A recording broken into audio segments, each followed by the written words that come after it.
पागल है क्या ये लोग? मैं एक एलिगेशन लाया, तुम्हारा दामाद है क्या फॉरेन मिनिस्टर? कहाँ मिलेगा पवन खेड़ा? आपको लगता है हम डर जाएंगे? आपकी आदत डराने की हो सकती है शर्मा जी, हमारी आदत डरने की नहीं है। राहुल गांधी का सिपाही हूं, अब कैसे डरूंगा? इलेक्शन से ठीक पहले हेमंता बिस्वा शर्मा के ऊपर आरोप लगाने के बाद जिस तरह से असम के सीएम ने एक्शन लिया, असम पुलिस को पवन खेड़ा के फ्लैट पर भेज दिया। उन्होंने बताया कि तकरीबन 100 पुलिसकर्मी उस छोटे से फ्लैट के ऊपर पहुंचे। तो उसके बाद पवन खेड़ा ने अपना एक बयान जारी किया। उसमें उन्होंने बताया कि किस तरह से उनके फ्लैट पर पहुंचकर उनकी जो छोटी बहन जो कि एक्सपायर हो चुकी हैं कोविड में, उनका एक फोन जब्त किया गया, उनका लैपटॉप जब्त किया गया, सारी चीजें हो रही थी। और इसी बीच उन्होंने ये भी बताया कि मैं असम पुलिस से भाग रहा हूं, उसे अवॉइड कर रहा हूं। इसका मतलब यही है, अवॉइड करने का मतलब यही है कि वो पुलिस से भाग रहे हैं। आप देख रहे हैं पिछले 2 दिन से असम पुलिस क्या क्या हथकंडे अपना रही है। असम पुलिस तो नहीं अपना रही, असम के मुख्यमंत्री और शायद देश के गृह मंत्री क्या क्या हथकंडे अपना रहे हैं। दिल्ली में मेरे फ्लैट पे 100 पुलिस वाले, छोटे से फ्लैट 100 पुलिस वाले गए। मैं नहीं था, कोई नहीं था हमारे परिवार का, लेकिन वहां जाकर उन्होंने एक मेरी छोटी बहन जो कोविड में नहीं रही, उसकी यादगार एक पुराना फोन था, वो उठा के ले गए। एक ऐसा लैपटॉप जो मैं कभी यूज नहीं करता वो ले गए। एक आईपैड जो मैंने अभी इस्तेमाल करना नहीं शुरू किया वो ले गए। कहते हैं कि पेन ड्राइव 2 ले गए, अब हमें नहीं मालूम वो लेकर आए थे या लेकर गए, मुझे नहीं मालूम। और दूसरी तरफ उन्होंने ये भी कहा कि मैं राहुल गांधी का सिपाही हूं तो डर कैसे सकता हूं। अब मैं जहां भी जाता हूं या उनको लगता है मैं गया हुआ हूं, वहां ये पुलिस भेज रहे हैं। क्यों भेज रहे हैं? सवाल ही तो उठाए हैं कांग्रेस पार्टी ने। आप कांग्रेस पार्टी को चुप क्यों करवाना चाहते हैं? मुझे चुप क्यों करवाना चाहते हैं? सवाल पूछे हैं, जवाब दीजिए। हम कहते हैं साहब ये कागज और ये जानकारी आई है, इसकी जांच कीजिए। क्या ये गलत कहते हैं हम? आप जवाब देने की जगह सबको गाली दे रहे हैं, पुलिस छोड़ रहे हो, आप डराने की कोशिश कर रहे हो। आपको लगता है हम डर जाएंगे? आपकी आदत डराने की हो सकती है शर्मा जी, हमारी आदत डरने की नहीं है। कारण बता देते हैं क्यों। मेवाड़ का हूं, कांग्रेसी हूं, राहुल गांधी का सिपाही हूं, अब कैसे डरूंगा? तो डरूंगा तो नहीं, लेकिन हां, क्योंकि मुझे बोलते रहना है, क्योंकि मुझे सवाल पूछते रहना है, मैं आपकी पुलिस को जरूर अवॉइड कर रहा हूं। लेकिन इन सब बातों के बावजूद एक डर उनके चेहरे पर साफ और स्पष्ट देखा जा सकता था। और उसी के कारण अब पवन खेड़ा साहब पहुंच चुके हैं तेलंगाना हाई कोर्ट अग्रिम जमानत के लिए। आपको पता है कि रिनकी भुइया शर्मा ने उनके ऊपर एफआईआर लॉन्च कर दी थी और उसी के एवज में जो असम पुलिस थी वो उनको गिरफ्तार करने के लिए पहुंची थी दिल्ली के उनके आवास पर, लेकिन वहां पर वो नहीं मिले। और इसके बाद उन्होंने अब जो अगला कदम उठाया है वो ये है कि वो अग्रिम जमानत के लिए तेलंगाना हाई कोर्ट में पहुंचे हैं। अब जाहिर सी बात है कि 2 तबकों में सब लोग बढ़ चुके हैं। 2 तरह की विचारधारा जनता में पनप रही है। एक वो है जो कह रहे हैं कि भाई अगर हेमंता बिस्वा शर्मा या उनकी पत्नी के पास 3 पासपोर्ट थे, उनके पास विदेश में संपत्तियां थी, तो सबसे पहले पवन खेड़ा को कंफर्म करना चाहिए था, उनको विदेश मंत्रालय में जाना चाहिए था। और ये खुद हेमंता बिस्वा शर्मा एक प्रेस कॉन्फ्रेंस में बोलते हैं कि अगर उनके पास सबूत थे तो उन्हें कंफर्म करना चाहिए था आरोप लगाने से पहले, क्योंकि उन्होंने जो एफआईआर दर्ज की है उसमें लिखा हुआ है कि जो आरोप लगाए गए हैं वो बेबुनियाद हैं, वो झूठे हैं। एक तबका वो है जो कह रहा है कि हेमंता बिस्वा शर्मा सही कह रहे हैं, और एक तबका वो है जो कह रहे हैं कि नहीं, सारी जांच एजेंसियां बीजेपी के इशारे पर काम करती हैं।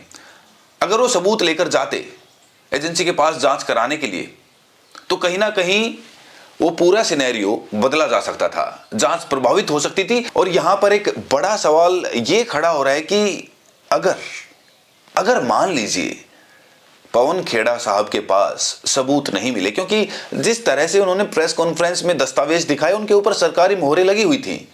अब हेमंता बिस्वा शर्मा कह रहे हैं कि वो सरकारी मोहरें सारी फर्जी हैं, झूठी लगाई गई हैं उनको फंसाने के लिए। अगर पवन खेड़ा साहब के पास वो सबूत नहीं है जो आरोप उन्होंने लगाए हैं, तो उनके साथ क्या होगा? असम पुलिस उनके साथ क्या करेगी? क्या उनके ऊपर भी गंभीर धाराएं लगाकर उन्हें केजरीवाल की तरह जेल में डाल दिया जाएगा, मनीष सिसोदिया की तरह? या फिर ये लड़ाई एक नया रूप लेगी? क्योंकि जिस तरह से कांग्रेस पार्टी ने आरोप लगाए वो छोटे मोटे आरोप नहीं हैं।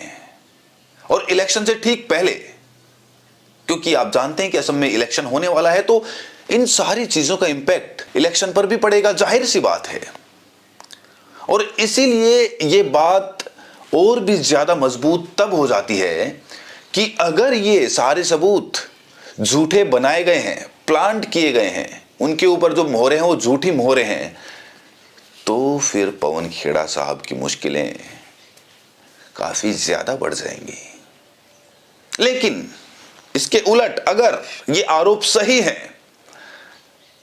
तो उनको दबाने के लिए, उन सबूतों को मिटाने के लिए हर संभव प्रयास किया जाएगा। आप जानते हैं कि केंद्र में बीजेपी की सरकार है, असम में बीजेपी की सरकार है। वेबसाइट्स हैं, वेबसाइट स्टेट ऑफ व्योमिंग की है। सवाल आपकी आईटी सेल ने उठाया कि साहब कंपनी रजिस्टर करो, उसी दिन की है, कल की तारीख है, परसों की तारीख है। तो मैं बता दूं, ये तारीख इसलिए 6 की तारीख की आई है, 6 अप्रैल की, क्योंकि as on request dated non disclosure agreement revoked. तो जब नॉन डिस्क्लोजर एग्रीमेंट रिवोक हो जाती है, जितनी भी जानकारी प्राइवेट थी वो पब्लिक हो जाती है, वो तारीख उसकी होती है। फाइलिंग और इनकॉर्पोरेशन में फर्क होता है। ये फाइलिंग की डेट्स आप दिखा रहे हो, मैं इनकॉर्पोरेशन की बात सवाल पूछ रहा हूं कि ये जब नॉन डिस्क्लोजर एग्रीमेंट रिवोक हो गई तो जानकारी आई, कंपनी का नाम भूयान प्रॉपर्टीज एलएलसी, एड्रेस वही जो व्योमिंग का बार बार आ रहा है। Additional article, manager authorised member Riniki Bhuyan Sharma. ये अब नॉन डिस्क्लोजर के बाद की जानकारी डिस्प्ले होनी शुरू हो गई। Identification nationality Antigua and Barbuda, date of birth 31 जुलाई 1973, remarks citizenship by investment, other nationality yes bracket multiple. ये उनकी वेबसाइट पे लिखा है। हमें लोगों ने कहा उस वेबसाइट पे जाइए, दिख जाएगा। दिखा, हम आपको दिखा रहे हैं और सवाल भी साथ में पूछ रहे हैं और जांच की मांग भी साथ में कर रहे हैं। राहुल गांधी को, पूरी कांग्रेस पार्टी को दरअसल ये पागल पता नहीं गालियां भी दे रहे थे, बीप भी करना पड़ा था उनका बयान जो था हेमंत बिस्वा शर्मा का। और पवन खेड़ा को पेड़ा बना दूंगा, पेलूंगा, पता नहीं किस किस तरह की भाषा का उपयोग एक मुख्यमंत्री कर रहे हैं। ये सच में इसका नतीजा चाहे जो हो, चाहे हेमंत बिस्वा शर्मा सही हो अपनी जगह, लेकिन जिस तरह की भाषा का वो इस्तेमाल कर रहे हैं, वो एक मुख्यमंत्री के तौर पर अगर उनके ऊपर आरोप भी लगाए गए तो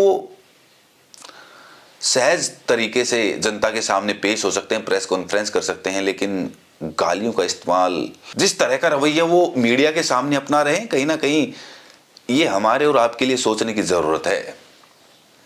मुख्यमंत्री, कोई नेता एक आदर्श होता है समाज का, और उस आदर्श के द्वारा ऐसा रवैया अपनाया जाए और पूरी जनता उसे देखे तो उसका क्या असर पड़ता है, आप लोकतंत्र में, संविधान में आप खुद सोचिए। अच्छा, यहां पर एक बात ये भी सोचने वाली है कि कांग्रेस ने बार बार आरोप लगाए, सबूत भी पेश किए, संसद में पेश किए हैं, अडानी के खिलाफ पेश किए, ईडी सीबीआई का किस तरह से इस्तेमाल किया जा रहा है ये भी आपने देखा। और अब वो कह रहे हैं कि अगर उनके आरोप सही हैं, उनके पास सबूत हैं, तो उन्हें सबसे पहले कंफर्म करना चाहिए था, विदेश मंत्रालय को बताना चाहिए था। लेकिन यहां पर एक सबसे बड़ा सवाल तो यही खड़ा होता है कि अगर वो बताते भी, सबसे बड़ा सवाल तो यही खड़ा होता है कि अगर वो बताते भी, अगर वो सबूत रखते भी, तो क्या उसकी निष्पक्ष जांच हो पाती? क्योंकि जांच एजेंसियां तो किसके इशारे पर काम कर रही हैं? वो चाहे चुनाव आयोग हो, एसआईआर के ऊपर भी लगातार आरोप लगाए गए, लेकिन उसकी एवज में ज्ञानेश कुमार ने क्या कहा? क्या हम अपनी बहन बेटियों की वो वीडियोज, वो फोटोज किसी को दिखा सकते हैं क्या? आपने वो पूरा खेल देखा है। तो जो तबका ये कह रहा है कि सबसे पहले आरोप लगाने से पहले उनको कंफर्म करना चाहिए था, सबूतों को पेश करना चाहिए था, परमिशन लेनी चाहिए थी, आपको लगता है, वाकई आपको लगता है कि उसके बाद ये सारी चीजें जनता के सामने आ पाती? अब एड्रेस ऑफ रेनिकी भूया शर्मा, इसी वेबसाइट पे क्या लिखा है साहब? Care of Bhuyan properties limited LLC company है व्योमिंग में, उसमें उनका एड्रेस दिया हुआ है Riniki Bhuyan Sharma, Bhuyan properties limited, 96A Plashet Grove, London, England, E6 1AB। Other addresses, और भी एड्रेसेस लिखे हुए। 1 address number 1, 12 festival city, Dubai, UAE। Second address Sena Kalyan भवन 195 मोती झील ढाका बांग्लादेश। ये सब व्योमिंग की, स्टेट ऑफ व्योमिंग की वेबसाइट पे, जो नॉन डिस्क्लोजर एग्रीमेंट जब रिवोक हो गई उसके बाद आया। फिर ये रेनिकी जी के बारे में है। इजिप्ट का passport, Golden Pass of UAE, golden visa या जो भी वो कहलाता है, एंटीगुआ बारबाडोस का पासपोर्ट असली है नकली है, हम सरकार में नहीं है, आप जांच करिए। क्या आपने या आपके एजेंट ने या आपके परिवार के किसी सदस्य ने फेक केवाईसी डॉक्यूमेंट्स के जरिए ये शेल कंपनीज खोली, प्रॉपर्टीज खरीदी? ये जांच से ही साबित हो पाएगा। सवाल पूछना हमारा कर्तव्य है, हमारा अधिकार है, वही हम कर रहे हैं। आपका कर्तव्य क्या है? केंद्र सरकार में जो बैठे हैं उनका कर्तव्य क्या है कि वो जांच करें। ये नहीं कि आप हमें डराएं, हमें दौड़ाएं, हम नहीं डरेंगे साहब, हम सवाल फिर भी पूछेंगे और पूछ रहे हैं।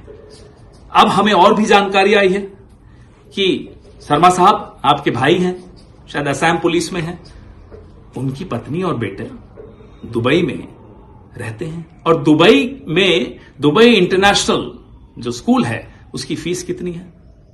21 लाख है साल की। शायद सुना वहां पढ़ते हैं किसी क्रिकेट एकेडमी में। देखिए परिवार क्या करता है हमें कोई मतलब नहीं, परिवार के बच्चों को हम टारगेट पॉलिटिक्स में नहीं करना चाहते, लेकिन सवाल सिर्फ ये पूछ रहे हैं क्या ये सच है। और सच्चाई ये भी है कि हेमंता बिस्वा शर्मा पूरे मूड में आ चुके हैं। जब वो मीडिया के सामने, जनता के सामने कुछ भी बोलने से हिचकिचा नहीं रहे, तो आप सोचिए बिल्कुल भी नहीं हिचकिचा रहे, गालियां तक दे रहे हैं, तो वो तो पूरे पेलने के मूड में है। अब कांग्रेस क्या करेगी? राहुल गांधी क्या करेंगे? और राहुल गांधी का सिपाही क्या करेगा? क्या वो ऐसे ही असम पुलिस से भागता रहेगा या फिर उनका सामना करेगा?